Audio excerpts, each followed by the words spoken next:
என் பெரிய தந்தை நாவிடமானது நாவார்த்தை வந்தது.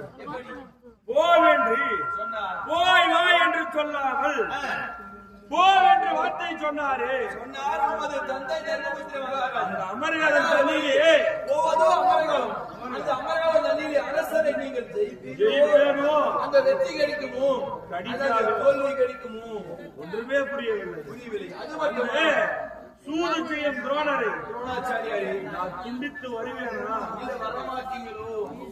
எப்பேற்பட்ட அரசர்கள் வருவார்? அந்த கர்ணன், துரியன், ஜெல்லியன், சகுனி, சைந்தவன் இப்படி சொல்லக்கூடிய அநேக அரசரெல்லாம் வருவாரே. அவரெல்லாம் ஜெயித்து நான் வந்தால் ஆச்சு, இல்லையே நிதியானது. அது மட்டுமே உங்களுடைய தந்தை என்ன தெரிவித்தார்? போய் வா என்று சொல்லாமல் ஓ என்று ஒரு வார்த்தைதான் சொன்னார். ஆனால் முன்னை வைத்த கால் பெண் வைக்க தகப்படாது. ஆனால் எப்படி என்றால் சந்திர குலத்தில் உதித்தவர்கள் ஒரு வாக்கானது தந்தால் முன்னைக்குதான் செல்ல வேண்டுமே தவிர பின்புறமாக செல்லக்கூடாது. முன்ன வைத்த கால் பெண்ணை வைக்க தகாது. ஆனால் அப்படி இருக்க அமர்காலம் போக வேண்டும்.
நடுவேல் வந்து மாட்டிக்கிட்டான்.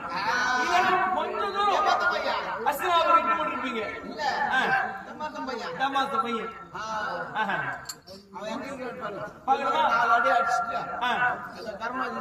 இஸ்திரம் போடலாம். மகாராஜா எப்படி என்றால் இந்த குருச்சேத்திர பூமியில் அதாவது முதலாக குருவாக விழக்கூடிய துரோணாச்சாரியார் வந்திருக்கிறார். எப்படி என்றால் வயதிலே மூத்தவர் துரோணாச்சாரியார். எப்படி என்றால் கௌரவாதி 100 பேர்களுக்கும் குரு கிடையாது. எமது தந்தை ஐவருக்கும் குரு. எப்படி என்றால் வயதில மூத்தவர் நாமே சென்று அழைத்து வந்து வந்தன வைப்பாடு செய்யலாம். அதனால் தப்பு இருக்கு.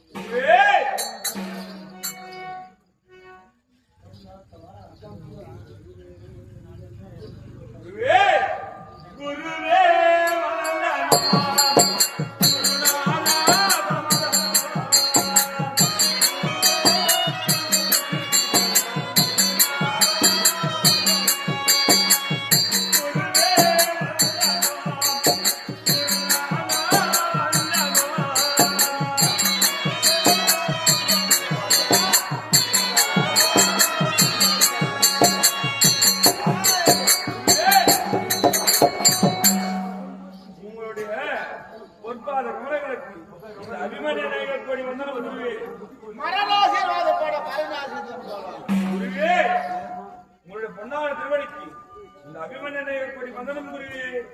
மரணாசீர்வாதம் போடலே குருவே உங்களுடைய பொன்னான திருவடிக்கு இந்த வீராபிமன்ய நாயகர் கோடி வந்தனம் குருவே. பொடி பயலே